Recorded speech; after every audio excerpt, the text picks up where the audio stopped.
Assalamualaikum warahmatullahi wabarakatuh. Salam sejahtera bagi kita semua. Berjumpa kembali di video kita. Kali ini kita akan membahas tentang problem pembelajaran di masa pandemi COVID-19. Sebagaimana kita ketahui, pandemi COVID-19 tampaknya belum dapat dikendalikan. Grafik pasien yang terinfeksi belum menunjukkan indikator positif, bahkan cenderung meningkat dalam beberapa bulan belakangan. Berdasarkan data hingga tanggal 28 Januari 2021 belum menunjukkan kabar menggembirakan.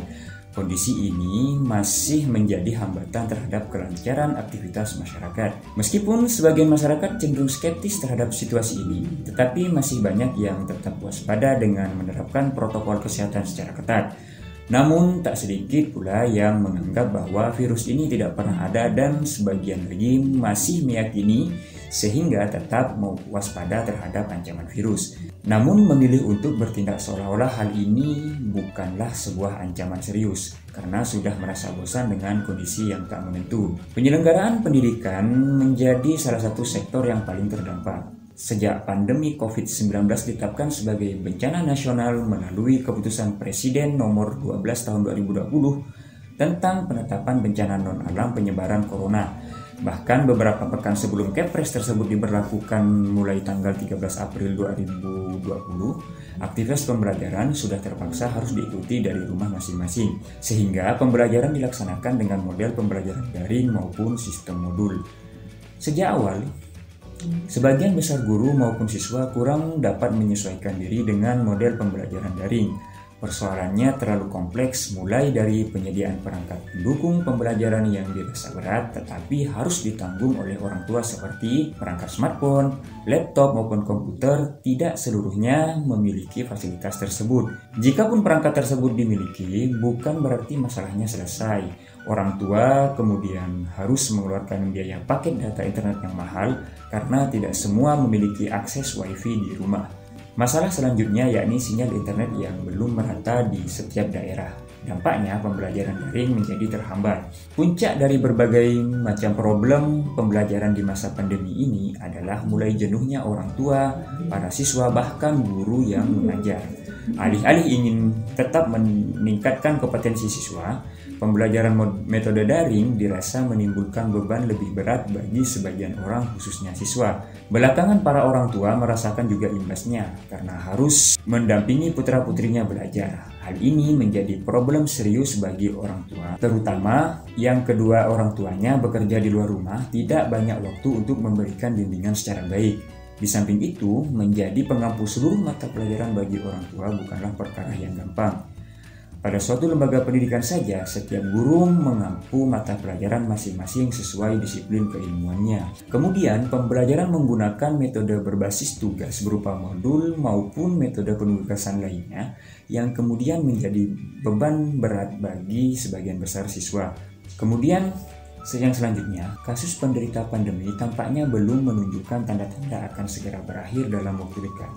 Pemerintah telah beberapa kali memberikan pengumuman akan segera melaksanakan pembelajaran secara normal di sekolah. Yang terbaru, pemerintah berencana akan memulainya pada Januari 2021 sebelum akhirnya dibatalkan karena memperhatikan kondisi yang tak kunjung membaik. Kompleksitas masalah pembelajaran selama pandemi COVID-19 turut menyita perhatian pemerintah maupun masyarakat di samping masalah ekonomi dan lain sebagainya. Upaya untuk mencapai kompetensi pembelajaran yang diamankan dalam kurikulum semakin sulit terpenuhi. Sebagian besar guru mengandalkan tugas individu yang diberikan sebagai instrumen penilaian prestasi belajar siswa selama pandemi COVID-19. Evaluasi hasil belajar siswa dalam aspek afektif dan psikomotorik cenderung terabaikan karena relatif sulit dilakukan, padahal komponen tersebut menjadi bagian penting dalam pembelajaran. Penerapan protokol kesehatan memberikan dampak perilaku dan model sosialisasi yang baru juga bagi masyarakat. Sebagian besar masyarakat bisa jadi tidak terlalu menganggapnya sebagai problem yang perlu dikhawatirkan. Komunikasi tetap bisa dilakukan dengan mengandalkan perangkat smartphone sepanjang memiliki fasilitas pendukungnya. Komunikasi yang berkembang khususnya di Indonesia tidak sesederhana sampainya pesan antara penyampai dan penerima. Norma-norma yang berkembang dan telah berlaku di masyarakat memiliki keunikan tersendiri, terutama terkait dengan tata cara bersosialisasi dengan yang lebih tua.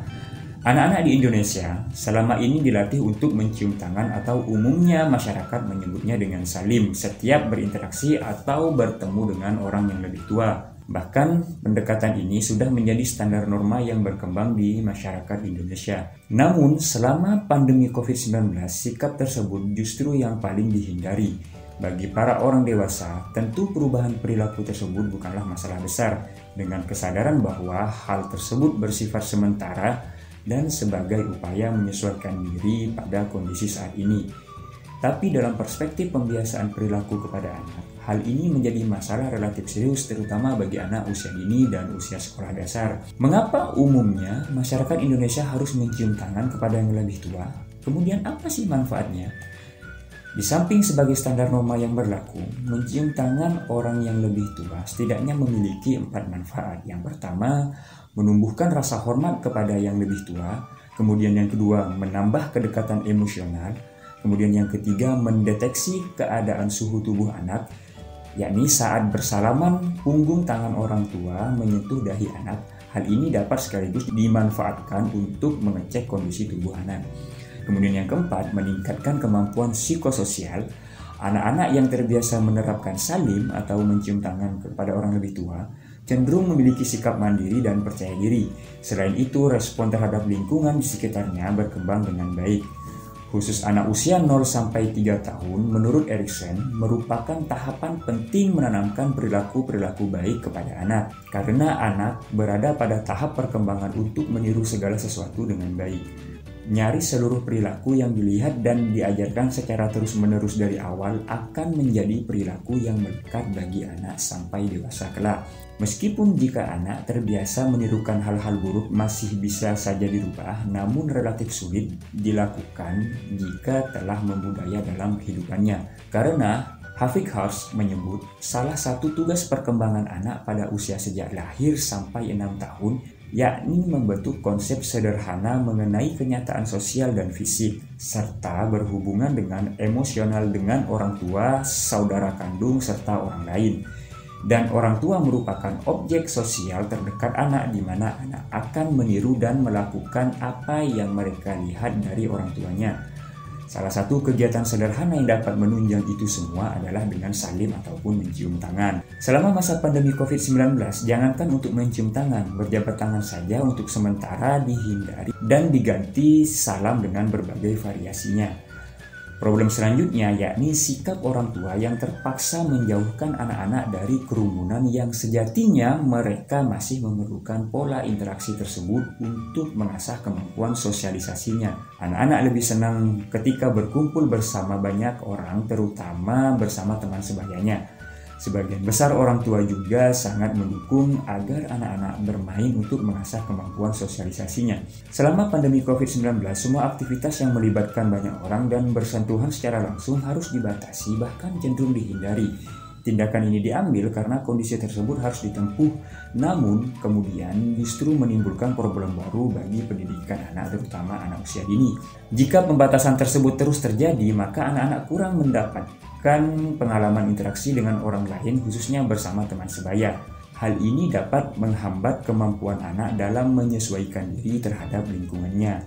Meskipun di beberapa kelompok masyarakat cenderung mengabaikan pembatasan dimaksud, anak-anak masih diberi kebebasan bermain, berkumpul, dan berinteraksi dengan teman sebayanya di lingkungan sekitar. Namun sejatinya untuk saat ini yang paling tepat dilakukan tentu mengatur pola interaksi dengan menerapkan protokol kesehatan sebagaimana mestinya. Demikian video kali ini, semoga bermanfaat. Saya berharap para penonton dapat menyampaikan tanggapan, kritik, dan saran pada kolom komentar. Sampai berjumpa di video selanjutnya. Saya akhiri. Wallahul muwaffiq ila aqwamit thoriq. Wassalamualaikum warahmatullahi wabarakatuh.